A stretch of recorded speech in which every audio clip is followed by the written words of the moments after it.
But first up this hour, Census Bureau's out with the 2015 numbers, not good for West Virginia because they show West Virginia lost 0.25% of its residents within the last year. That's actually the highest drop in the nation. We have about 1.85 million people. You say, okay, what's the big deal?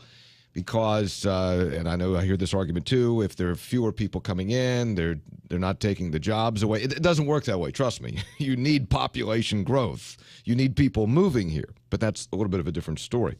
One of the serious problems with all this is that the 2020 census is just around the corner. And when that comes, other states will have grown in population. West Virginia will be stagnant or falling. And then they start to look at the congressional districts. I mean, there's only 435, so they got to apportion it, and they start moving things around. Election Data Services is a political consulting firm in Manassas, Virginia, and they look at these census figures very carefully and figure out what's going to happen with the congressional districts. I can tell you right now it's not good for West Virginia. Kimball Brace is with us, and he is Election Data Services. He joins us on Metro News Talk Line. Kimball, good morning. Merry Christmas. Happy holidays. Glad you joined us. Good morning there, Happy. Thank you, sir. Thank you, sir. So what's going to happen? First, well, let's take the macro view. What are your projections about how many states are going to get congressmen and how many states are going to lose them? Well, right now, according to the new data that we just came out with, it looks like there'll be 6 states that will be gaining seats, and 9 states will be losing seats when we look towards 2020. And these are because of the population shifts and where the growth is occurring. Go ahead and do you have them in front of you? Go ahead and name those states if you have them in front of you. Sure. The 6 states that are gaining would be Arizona, Colorado. Florida will actually be gaining 2 seats. North Carolina just 1, Oregon 1, but Texas would be gaining 3 seats. Wow. And so you see South and West right. Is where some of the growth is taking place.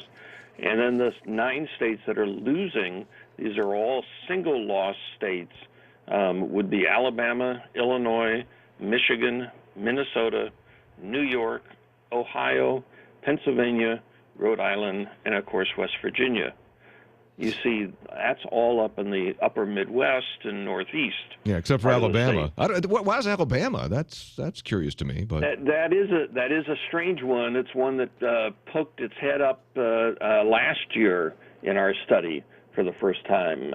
It is strange. They're just not gaining as much as what other states are gaining. Yeah, Kimball Brace is with us with Election Data Services. So let's zero in on West Virginia. And Kimball, these are projections, but you guys are pretty good at it.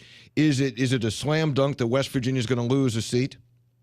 It's not necessarily a slam dunk. What we show in our study is that, in fact, West Virginia just lost its seat. It would have received seat number 446. Of course, there's only 435 seats to be given out. Mm-hmm. So it lost it by about 10 positions, but it only lost it by about 61,000 people. So it is still relatively close to not having lost the seat.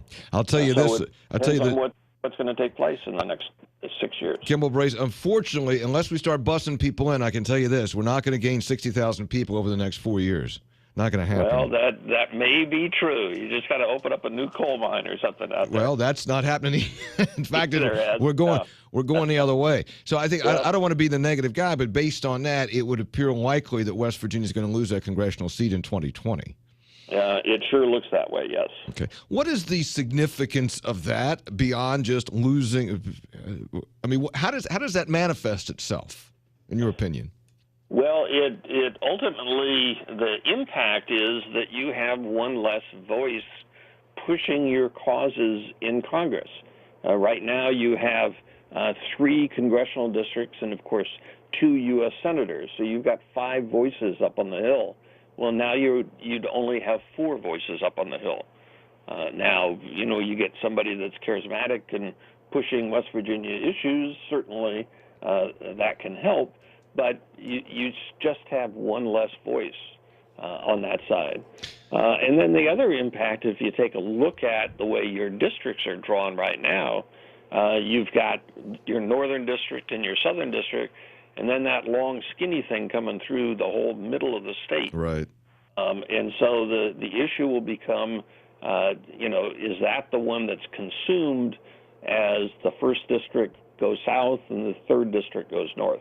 Yeah, there's going to be, if we lose that seat, there's going to be a lot of discussion as to how you redraw the line. I mean, the first thought is that you just sort of bring the line of the first and second down and bring the line from the second and third up, and you end up with two districts. But you could also split the state another way. I mean, I guess you could. There's a lot of ways to carve up the pie, and that's going to be probably a political decision. How do they do that? How do they do that? It usually is, very much so. I mean, how is that done? It's actually done in most states by an act of the state legislature. It is the one time the entire decade where congressmen come hat in hand back to the state legislature asking for their district, because it's the responsibility of the state legislature to draw it. And then you really, and we were into redistricting a few years ago, and it really gets interesting because it gets down to what counties are where. Is that county a Democratic county or a Republican county? And if there's 3 sitting congressmen, who gets nixed out? The last time we went through that, because we used to have 4 not that long ago, Congressman Harley Staggers Jr. got nixed out of the deal. Right. And it depends. That's when congressmen take a long look at, do I want to run again? Should I just resign, retire? Has my run ended? What the heck? But it varies with each individual member. And then some of them, they don't want to leave, and so they want to fight to preserve what they could. Mm-hmm. Kimball Brace is with us. He's with Election Data Services, and they evaluate these census numbers that are just out. The 2015 numbers just came out, and it looks like West Virginia may well lose a congressional seat in 2020. After how quickly does that happen? So they take after the 2020 census is done. Right. The 2020 census is taken on April 1st of 2020. The results come out a year later by April 1st of 2021, and then the state draws its districts in time for the 2022 election. Okay, so it would actually be 2020. If we lose one, it'll be actually 2022 before you go from 3 to 2. That's correct. Yeah. And also, we got a geographic issue here, Kimball. I'm not sure. Well, you're from Manassas, so you know West Virginia. You're in the valley there. Oh, yeah. But we have this mountainous terrain. We're kind of all over the place. We got panhandles. So you could have a district that's very hard to serve. It'd take you all day to get from one place to another. That is true. That's true in your instance, but it's also true out in the Midwest and the West. Some of those districts are very, very large. You look at somebody like New Mexico or even some of those in Arizona. They have lots of territory. Mm-hmm. Kimball, will this, in your opinion, have an impact too on the ground floor stuff that congressmen do? Because we talk a lot here. We're always talking about whether the Congress is going to approve the budget or whether they're going to bomb somebody, what they're going to do. But a lot of what Congress does, as you know, is the day-to-day answering calls. Somebody's got a problem with their Social Security, with their VA benefits, with their disability, with God knows what. And will there be fewer of those services as a result? Well, that's always possible. The question becomes, a member in that first district, he's got X number more counties and people in those counties to service, and maybe it becomes more difficult that your individual question gets answered. That's why you just got to keep up and keep poking the holes as much as you can to get your needs met by your congressional delegation. Because we're not going to see. You're not having a corresponding decline in population, even though you're losing a seat, because it's about population growth and how that impacts other areas. So you got the same population, essentially, just one fewer congressman. That's correct, and that's part of the problem that came about because we are no longer increasing the number of congressional seats. We stopped it at 435 after the 1940 census. Mm-hmm. Previously, we were always just increasing as we added more states, as we added more people. We increased the number of members, but in 1940 they said enough, and we got enough seats up here. So we just held the lid now, and therefore everybody has to represent more people. Yeah.